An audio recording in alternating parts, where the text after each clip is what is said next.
el primero de ellos lo vamos a encontrar en 1 Timoteo 3:16. Por favor, busquen la primera carta del apóstol Pablo a Timoteo, capítulo 3, versículo 16.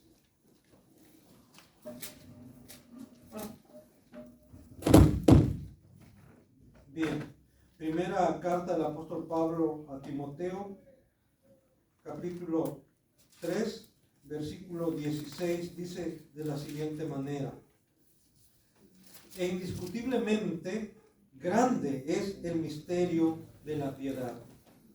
Dios fue manifestado en carne, justificado en el Espíritu, visto de los ángeles, predicado a los gentiles, creído en el mundo, recibido arriba en gloria. Voy a leer nuevamente 1 Timoteo 3:16. E indiscutiblemente grande es el misterio de la piedad. Dios fue manifestado en carne, justificado en el Espíritu, visto de los ángeles, predicado a los gentiles, creído en el mundo, recibido arriba en gloria. Ahora vamos a ir al capítulo 2, versículos 5 y 6, ahí mismo de 1 Timoteo, capítulo 2, versículos 5 y 6. Después de dejar claro aquí con este pasaje de 1 Timoteo 3:16 que Dios fue manifestado en carne, no un Dios, sino Dios mismo fue manifestado en carne, vamos a ver qué nos dice 1 Timoteo capítulo 2 versículos 5 y 6.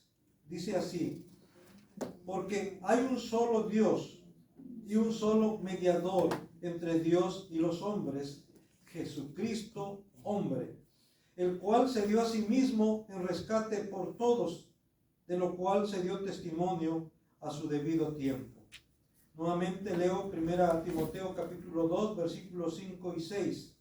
Porque hay un solo Dios y un solo mediador entre Dios y los hombres, Jesucristo hombre, el cual se dio a sí mismo en rescate por todos, de lo cual se dio testimonio a su debido tiempo. Amén. Estamos ya acercándonos a lo que se ha denominado o lo que se le conoce como la Semana Santa o Semana Mayor, y incluso hay organizaciones religiosas que dicen que no debemos celebrar la Navidad, pero que sí debemos celebrar o recordar lo que es la pasión de Cristo. Y bueno, tradicionalmente se le conoce a esta semana en que se recuerda la pasión de Cristo como la Semana Santa o Semana Mayor. Y leímos en 1 de Juan 4 del 1 al 6 que hay espíritus, y cuando hay que entender, cuando habla ahí de espíritus, no estén pensando de espíritus así como etéreos, sino podemos traducir también como hay personas, hay individuos que no reconocen que Jesucristo haya venido en carne, o sea, niegan de que Jesús haya venido en carne, de que Dios haya venido en carne. Y quienes niegan esto tienen el espíritu del anticristo. Y recuerden que el término anticristo quiere decir es estar en contra de Cristo. También tiene que ver de ponerse en lugar de Cristo, es lo que quiere decir el anti. En contra de Cristo o en lugar de Cristo.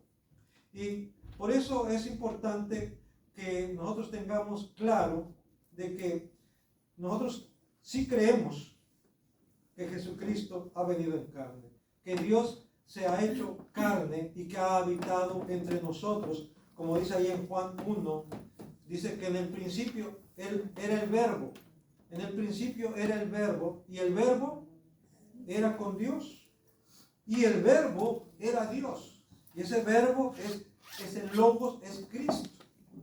Cristo que ha estado, Él ha existido siempre. Cristo no ha sido la primer creación de Dios. Cristo es la causa de todo cuanto existe. Juan mismo lo dice.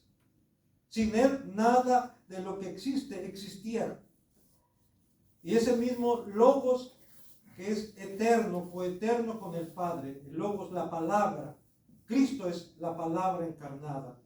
Dice ahí en el versículo 14, y aquel verbo que en un principio estaba con Dios y que en un principio era Dios, ese verbo, ese Logos, se hizo carne, dice en el versículo 14 de San Juan, y habitó entre nosotros. Y ese verbo se hizo carne y habitó entre nosotros y vimos su gloria. Gloria como del unigénito del Padre, lleno de gracia y de verdad. Él es la manifestación misma de Dios. No es solamente un reflejo de la gloria de Dios, es la encarnación de la gloria de Dios mismo. Y aquel verbo se hizo carne y habitó entre nosotros. Y vimos su gloria, gloria como del unigénito del Padre, lleno de gracia y de verdad. Y hoy vamos a responder a esa pregunta que es ¿por qué era necesario que el Redentor fuese Dios y hombre a la vez? ¿Por qué era necesario que el Redentor fuese Dios y hombre a la vez? ¿Por qué? Porque el pecado atenta en contra de la justicia y santidad de Dios, por lo que debe ser castigado duramente. La Biblia dice claramente en Romanos 3:10 que no hay justo ni aún uno. También ahí en Romanos dice que por cuanto todos pecaron, no dice algunos, todos, por cuanto todos pecaron, están destituidos de la gloria de Dios. No tienen derecho a la gloria de Dios, no alcanzan la gloria de Dios. No hay justo ni aún uno. El ser humano, no hay un solo ser humano, no ha habido, ni hay, ni habrá un solo ser humano capaz de alcanzar la gloria de Dios por sí mismo. No puede. ¿Por qué? Porque no hay justo ni aún uno. Y porque por cuanto todos pecaron, están destituidos de la gloria de Dios. El pecado tiene que ser castigado. No puede ser pasado por alto, porque Dios es un Dios santo, porque Dios es un Dios justo y no puede pasar por alto el pecado. Eso lo encontramos ahí en el Salmo capítulo 5, versículo 4 al 6. Usted puede buscar también ahí en su Biblia el Salmo número 5, versículo 4 al 6. Dice así en la Biblia Reina Valera 1960. Porque tú no eres un Dios que se complace en la maldad. El malo no habitará junto a ti. Los insensatos no estarán delante de tus ojos. Aborreces a todos los que hacen iniquidad. Destruirás a los que hablan mentira. Al hombre sanguinario y engañador abominará Jehová. Dios es un Dios santo, Dios es un Dios justo y por eso no va a tolerar el pecado. El malo no puede habitar delante de él. No entrará cosa inmunda delante de su presencia, dice la Escritura claramente. Por eso Dios tiene que castigar el pecado. A través del profeta Nahum, ahí en el capítulo 1, versículos 2 y 3 dice: Jehová es Dios celoso y vengador. Jehová es vengador y lleno de indignación. Se venga de sus adversarios y guarda enojo para sus enemigos. Jehová es tardo para la ira y grande en poder, y no tendrá por inocente al culpable. Dios dice aquí es celoso, es vengador, no va a dar por inocente al culpable. Pero por otro lado dice que Él es tardo para la ira y grande en poder. En otra parte dice grande en misericordia. En Dios se conjuga, sí, su juicio, su justicia, pero por otro lado también su amor y su misericordia. Y es por eso que Dios ha mostrado su misericordia para con nosotros. Lo que merecíamos era la ira de Dios, el castigo por nuestro pecado, porque la paga del pecado es muerte, dice la Escritura claramente, mas la dádiva de Dios es vida eterna. Lo que el pecado nos trae, con lo que nos paga el pecado, es con la muerte. Pero Dios, en su amor y en su misericordia, nos da su salvación, nos da su perdón. Él nos da de su gracia. ¿Por qué? Porque en Dios hay misericordia, porque en Dios hay perdón. También en Romanos 1:18 dice, porque la ira de Dios se revela desde el cielo contra toda impiedad e injusticia de los hombres que detienen con injusticia la verdad. La ira de Dios se revela desde el cielo contra toda impiedad e injusticia de los hombres. Dios no puede pasar por alto el pecado. Por la gravedad de la falta, el castigo es tan fuerte que una simple criatura no podría soportarlo. Ningún ser humano descendiente de Adán, según la carne, podría soportar la ira de Dios, el castigo de Dios a causa del pecado. En el Salmo 130, versículo 3 dice, Jehová, si mirares a los pecados, ¿quién, oh Señor, podrá mantenerse? ¿Quién podría estar delante de Dios? Por sí mismo, por sí misma. Nadie, nadie. Por eso cuando Isaías vio la gloria de Dios ahí en el capítulo 6, cuando dice, vi yo al Señor sentado sobre un trono alto y sublime. Y más adelantito dice, y dije, ay de mí, que soy muerto. Ay de mí que soy muerto, porque siendo hombre de labios inmundos y habitando en medio de un pueblo que también tiene labios inmundos, han visto mis ojos al Rey Jehová de los ejércitos. Él sintió morirse, sabía que podía morir al estar delante de la presencia de un Dios santo, santo, santo. Y él se sabía pecador. Y sabía también que su nación, que su gente, ahora sí como dicen, sus hermanos de sangre, sus hermanos de nación también eran pecadores. Y por eso dice, ay de mí, que soy muerto. Pero Dios manifiesta su misericordia en esa ocasión. Manda a uno de los seres vivientes que tome un carbón encendido del altar con unas tenazas y toca su boca, toca sus labios inmundos. Y le dice, esto ha quitado tu culpa y ha sido limpio tu pecado.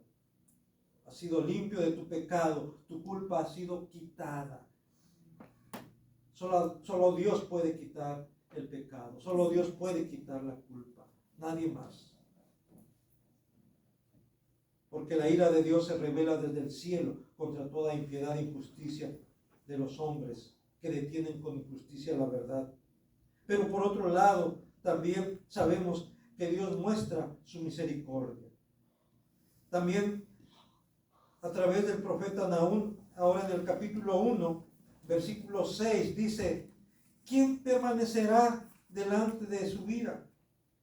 ¿Y quién quedará en pie en el ardor de su enojo? Su ira se derrama como fuego y por él se hienden las peñas. ¿Quién podrá estar de pie delante del Señor?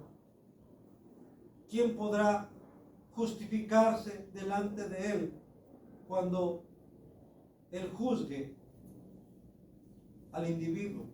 Aun cuando juzgue a las naciones, ¿qué nación podrá justificarse por sí misma delante de él? Ni siquiera la nación de Israel podrá justificarse por sí misma, apelando a que son descendientes de Abraham. Porque solamente los de la fe de Abraham podrán ser justificados delante de Él, no por ser descendientes de Abraham según la carne, sino por identificarse con Abraham por medio de la fe. Mas el justo por la fe vivirá, dice claramente la Escritura. Por eso, por la gravedad de la falta, y porque Dios no va a pasar por alto la falta, el pecado, y porque ninguna criatura, ningún ser humano puede soportar la ira de Dios, el castigo de Dios por el pecado, tenía que ser alguien que fuese superior al ser humano. Tenía que ser Dios mismo. Y esto es algo que nuestra mente no alcanza a comprender, y muchas veces decimos, bueno, si no lo entiendo, si no lo comprendo, lo desecho. No puede ser verdad, porque no lo entiendo y no lo acepto. Y mejor quitamos esa enseñanza, esa doctrina. Pero vamos a ver en Isaías capítulo 9, versículo 6, hablando acerca del Mesías que había de venir. Y cuando hablamos del Mesías que había de venir, primeramente venía para obtener la redención de su pueblo, pero también para reinar sobre su pueblo. Pero antes de reinar sobre su pueblo, primero tiene que redimirlo. Primero tiene que salvarlo. Primero este pueblo tiene que reconocerle como su Mesías, como su Redentor, como su Salvador. Y por eso en Isaías capítulo 9, versículo 6 dice, porque un niño nos es nacido, hijo nos es dado, y el principado sobre su hombro, y se llamará su nombre admirable, consejero, Dios fuerte, Padre eterno, príncipe de paz. Vean en los términos en que se describe a este niño. No es cualquier niño. No. Su nombre, que describe quién es, dice, admirable, consejero, Dios fuerte. Es un Dios fuerte. No es un diosito, no es un niñito. Es Dios fuerte, Padre eterno, príncipe de paz. Ese es el niño que iba a nacer. Ese es el Mesías. Y ha nacido ya. Es el cumplimiento de la promesa hecha allá en Génesis 3:15, que se le conoce como el protoevangelio. Las primeras buenas nuevas para la humanidad caída, para Adán y Eva primero y luego para su descendencia. Cuando Dios le dice a la serpiente, y pondré enemistad entre tu simiente y la simiente suya, refiriéndose a Eva. Ella, la simiente de Eva, la simiente de la mujer, le dice a la serpiente, te herirá en la cabeza. No va a ser la mujer, no va a ser Eva, no va a ser María, va a ser la simiente de la mujer. No va a ser ni siquiera la simiente de José, porque José nada tuvo que ver en la concepción y nacimiento de Jesús. La simiente de la mujer. Y pondré enemistad entre tu simiente y la simiente de la mujer. Y la simiente de la mujer, dice, te herirá en la cabeza. Y tú le herirás en el calcañar. La simiente de la mujer te aplastará la cabeza. Y por eso ahí, en Isaías 9:6, dice, porque un niño nos es nacido, hijo nos es dado, y el principado sobre su hombro, y se llamará su nombre admirable, consejero, Dios fuerte, Padre eterno, príncipe de paz. ¿Y en quién se cumple esa profecía? En Cristo. Gálatas 4, 4 y 5 dice, cuando vino el cumplimiento del tiempo, Dios envió a su Hijo, nacido de mujer y nacido bajo la ley, para que redimiese a los que estaban bajo la ley, a fin de que recibiesen la adopción, a fin de que fuesen adoptados. No había otra manera de ser adoptados, sino solamente por medio de Jesucristo, quien cumple la ley. Tenía que ser Dios mismo. En Isaías capítulo 53 también es muy conocido este pasaje, y es indudable que Isaías 53 está hablando acerca de Cristo, acerca de Jesús. Y esto lo sabemos porque en el Nuevo Testamento, precisamente Felipe, cuando le explica al eunuco que va de regreso a Etiopía, le dice que Isaías 53 habla de Cristo, está hablando acerca de Cristo. Y dice en Isaías capítulo 53, del versículo 9 en adelante, hablando de Cristo. Y se dispuso con los impíos su sepultura, mas con los ricos fue en su muerte, aunque nunca hizo maldad, ni hubo engaño en su boca. Sigue diciendo, con todo eso, Jehová quiso quebrantarlo, sujetándolo a padecimiento, cuando haya puesto su vida en expiación por el pecado. Jesús había dicho, entre paréntesis, Jesús había dicho allá en Juan capítulo 10, dice, yo pongo mi vida por mis ovejas. Nadie me la quita. Yo de mí mismo la pongo, dice Jesús. Tengo poder para ponerla y tengo poder para volverla a tomar, porque esto es lo que yo recibí de mi Padre, porque esto es lo que mi Padre me ha encomendado. Pongo mi vida, no me la quitan, yo la pongo de mí mismo. Y aquí en Isaías 53, versículo 10, dice, con todo eso Jehová quiso quebrantarlo, sujetándole a padecimiento, cuando haya puesto su vida en expiación por el pecado. Verá linaje, vivirá por largos días, y la voluntad de Jehová será en su mano prosperada. Versículo 11 dice, verá el fruto de la aflicción de su alma y quedará satisfecho.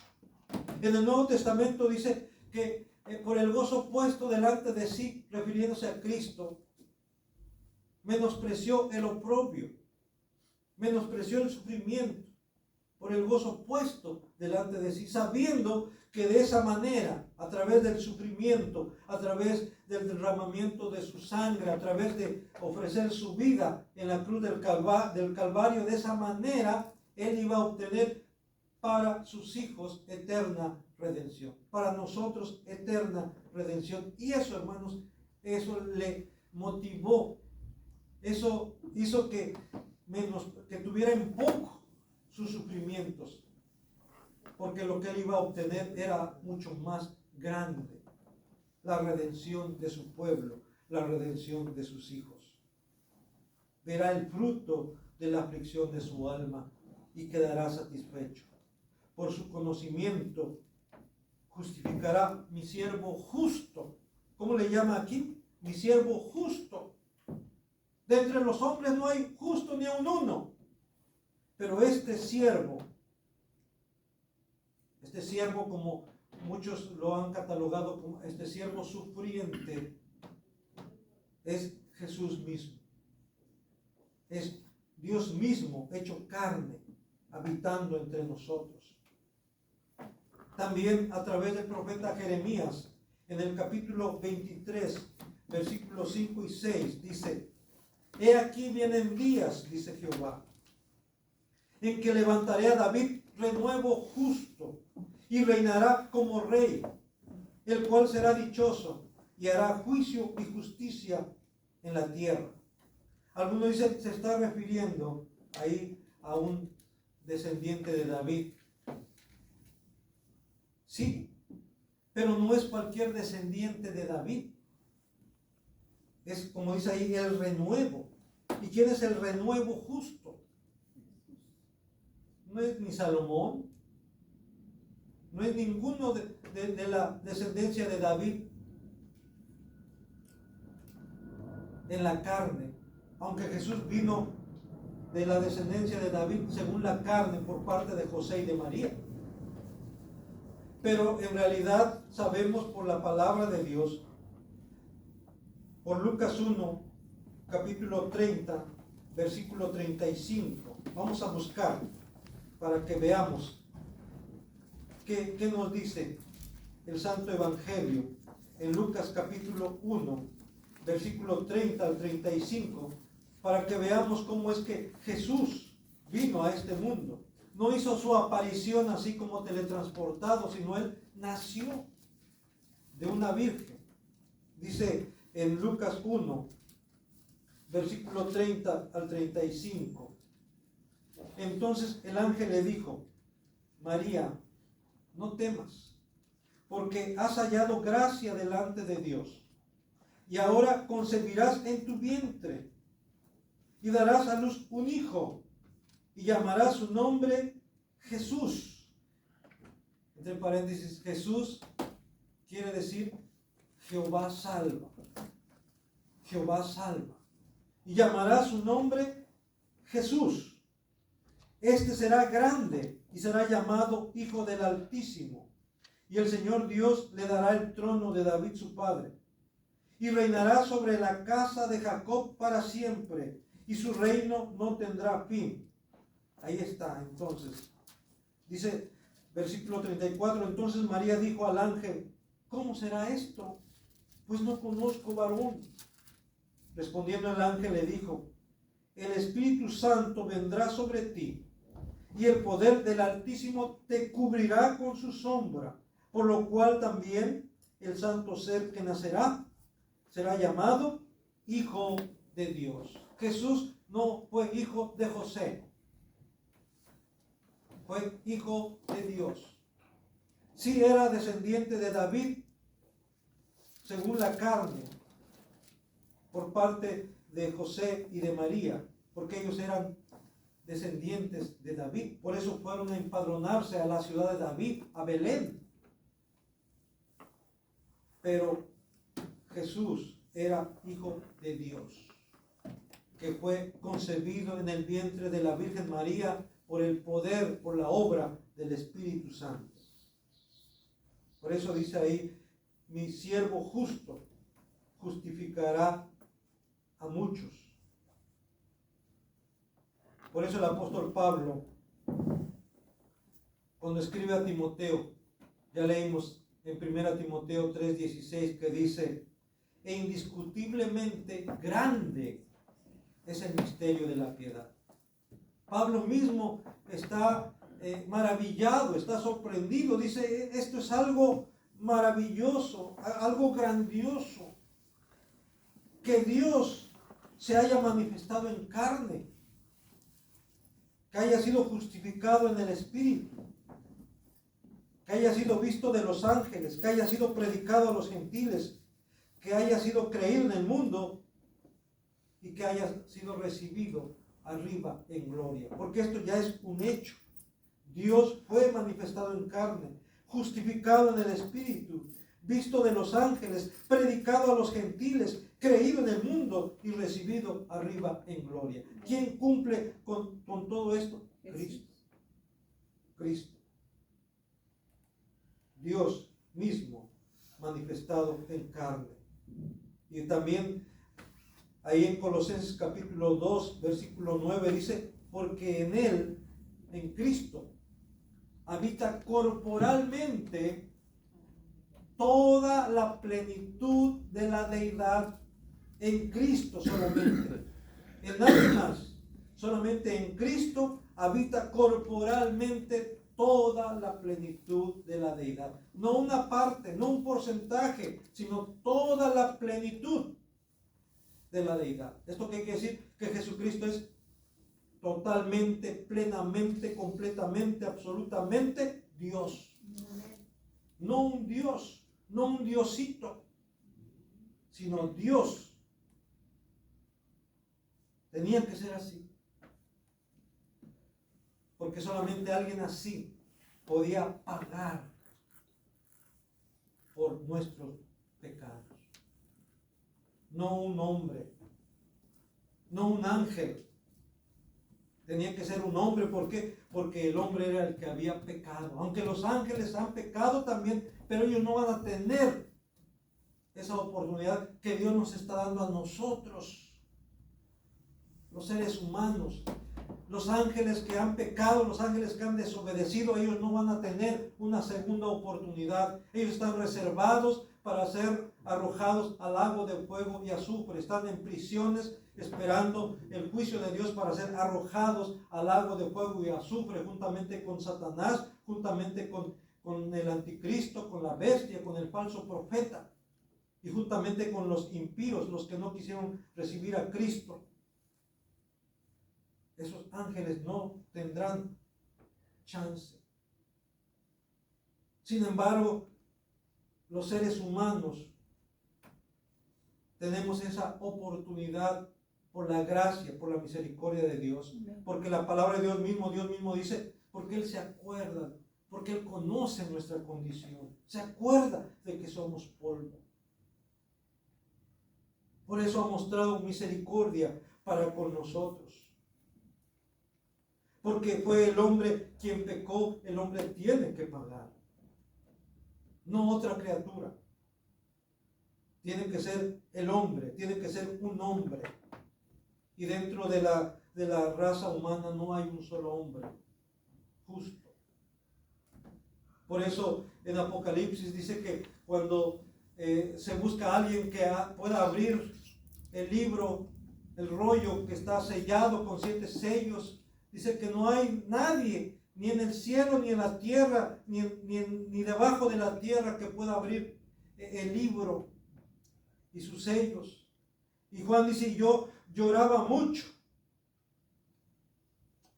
pero se oyó una voz que dijo, no llores, porque aquí el Cordero que fue inmolado, descendiente de David, Él es el único que puede abrir los 7 sellos. Y dice que Él vio en medio del trono como un cordero inmolado. Y recibió de la mano derecha del que estaba sentado en el trono el libro, y Él pudo abrir el libro. Porque dice, porque fuiste inmolado y con tu sangre nos has redimido. Por eso Él tiene esa facultad, tiene esa autoridad, ese derecho de abrir el libro, porque Él dio su vida, Él pagó el precio, Él derramó su sangre. Él es el único que puede hacerlo. Dice en Hechos capítulo 3, versículo 14 y 15, mas vosotros negasteis. Aquí Pedro está hablándole a la multitud. Dentro de esa multitud la mayoría eran israelitas, la mayoría eran judíos. Y también había prosélitos, por supuesto. Y les dice ahí en Hechos 3, 14 y 15, mas vosotros negasteis al santo y al justo, y pedisteis que se os diese un homicida, refiriéndose en este caso a Barrabás. Recuerden cuando Pilato le pregunta, ¿a quién quieren que os dé, que suelte? ¿A Jesús, llamado el Cristo, o a Barrabás? ¿A quién quieren que libere? ¿Y qué fue lo que pidió la gente? Dijeron, a Barrabás. Queremos que liberes a Barrabás. ¿Y qué dijo de Jesús? ¿Y qué hago entonces con Jesús, llamado el Cristo? ¿Y qué dijeron? Crucifícale, crucifícale. Y aún Pilato se lava las manos para liberarse de la responsabilidad. Y él mismo dice, su sangre sea sobre sus hijos. Y dijo el pueblo, sí, que sea sobre nosotros y sobre nuestros hijos. A ese punto estaban enardecidos, cegados a causa de su celo, de su envidia, del pecado.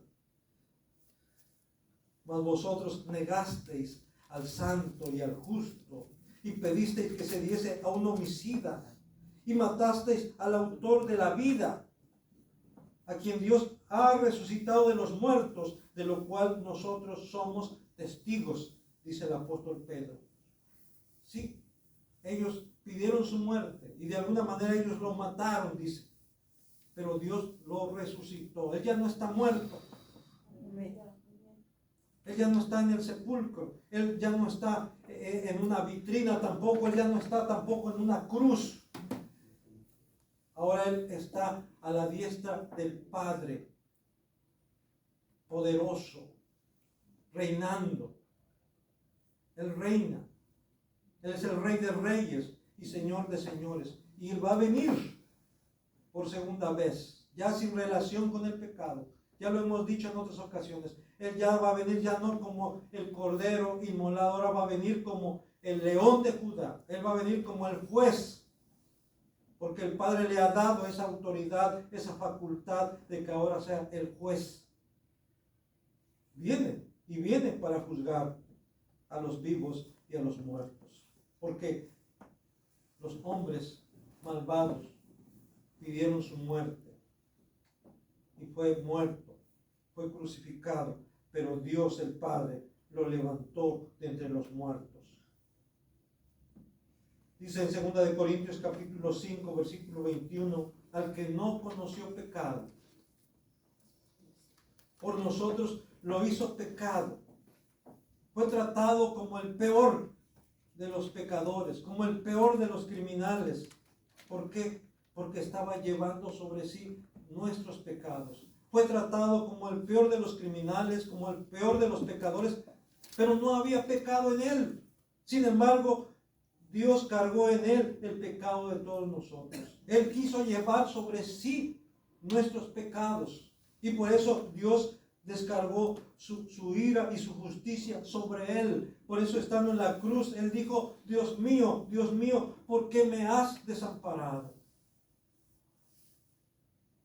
Dios ocultó su rostro por unos instantes a su Hijo. Y lo hizo porque Él estaba llevando todos nuestros pecados. Y nuestros pecados han hecho separación entre Dios y nosotros. El pecado nos separa de Dios y nos separa también de unos de otros. Y el único que puede quitar y perdonar el pecado y renovar esa relación, restaurar esa relación con Dios y restaurar esa relación también unos con otros, es Jesucristo. Porque Él ha venido para deshacer las obras del diablo. Y por eso ahora podemos tener comunión con Dios primeramente y también podemos tener comunión unos con otros. Y la sangre de Jesucristo, su Hijo, nos limpia de todo pecado. Al que no conoció pecado, por nosotros lo hizo pecado, para que nosotros fuésemos hechos justicia de Dios en Él, para que fuésemos justificados por medio de Él, como dice en Romanos 5:1, justificados pues por la fe, tenemos paz para con Dios, por medio de nuestro Señor Jesucristo. Volviendo a 1 Timoteo, capítulo 2, versículos 5 y 6. Ya como resumiendo esta enseñanza, porque era necesario que el Redentor fuese Dios y hombre a la vez. Ya vimos que fue el hombre que pecó y el hombre tenía que recibir el castigo. Y que la falta era tan grave que ningún hombre podía resistirlo. Primero, porque no había ningún hombre justo. Segundo, porque el hombre, una criatura, no podía resistir la ira de Dios, el castigo de Dios. No podía soportarlo. Tenía que ser alguien suprahumano, alguien sobrehumano. Y Jesús era el único, ha sido el único que cumple con ese requisito. Él mismo dijo, yo no soy de este mundo, mi reino no es de este mundo. Él mismo dice Yo soy el pan que descendió del cielo.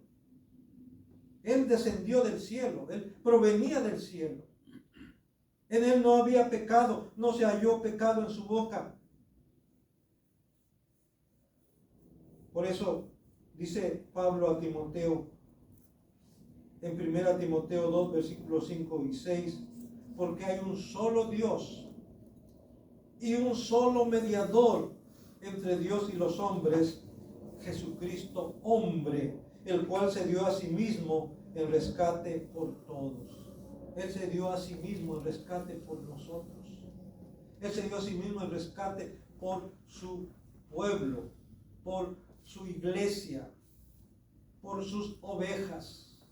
Yo conozco mis ovejas, dice, y las mías me conocen, y oyen mi voz y me siguen, y yo les doy vida eterna. Es lo que dice el Señor. Quiero terminar leyendo Hebreos capítulo 9, versículo 11 al 14. Hebreos capítulo 9, del versículo 11 al 14. Pero estando ya presente Cristo, sumo sacerdote de los bienes venideros. Otro sinónimo de sumo sacerdote, sumo pontífice. Ya hemos dicho que el único sumo pontífice es Jesucristo. Cualquier otro que se atribuya a este título está usurpando ese lugar. El único que es sumo pontífice es Cristo. Pero estando ya presente Cristo, sumo pontífice, sumo sacerdote de los bienes venideros, por el más amplio y más perfecto tabernáculo, no hecho de manos, es decir, no de esta creación, y no por sangre de machos cabríos, ni de becerros, sino por su propia sangre, entró una vez para siempre en el lugar santísimo, habiendo obtenido eterna redención. Un solo sacrificio fue suficiente, pero tenía que ser un sacrificio perfecto. Y el único que pudo ofrecer ese sacrificio perfecto fue Cristo. No fue ni Aarón, no fue ninguno de los sacerdotes del Antiguo Testamento, ni lo pueden ofrecer los sacerdotes que ahora se autodenominan como tales. El único que pudo hacerlo fue Jesucristo. Y de esa manera, dice, entró una sola vez para siempre en el lugar santísimo, habiendo obtenido eterna redención, eterna salvación. Porque si la sangre de los toros y de los machos cabríos y las cenizas de la becerra rociados a los inmundos santifican para la purificación de la carne, cuanto más, dice aquí, cuanto más la sangre de Cristo, el cual mediante el Espíritu eterno se ofreció a sí mismo sin mancha a Dios. Limpiará pues vuestras conciencias de obras muertas para que sirváis al Dios vivo. Cuanto más la sangre de Cristo. Y de hecho es la única que nos puede limpiar, la única que puede pagar por nuestros pecados.